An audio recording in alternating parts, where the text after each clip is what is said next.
भंडारा जिल्ह्यातील लाखणी तालुक्यातलं गुरढा गाव आणि इथं उभं असलेलं शासनाचं भ्रष्टाचाराचं थडगं।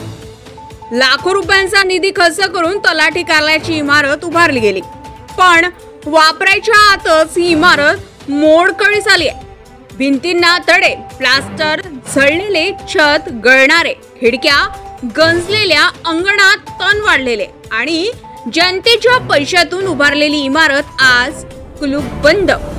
हा जनतेच्या पैशाचा सरळ अपव्यय नाही तर काय आहे? ग्रामस्थांचा सवाल आहे।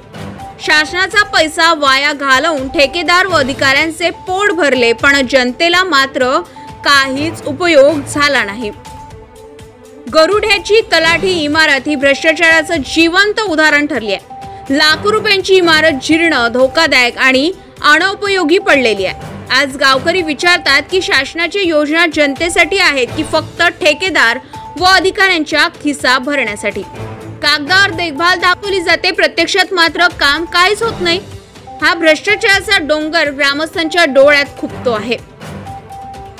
गुरुढ्याची तलाठी इमारत आज जनतेला सांगते आहे, शासनाच्या योजना जनतेसाठी नाहीत, त्या फक्त ठेकेदार आणि भ्रष्ट अधिकाऱ्यांचा खिसा भरण्यासाठी आहे।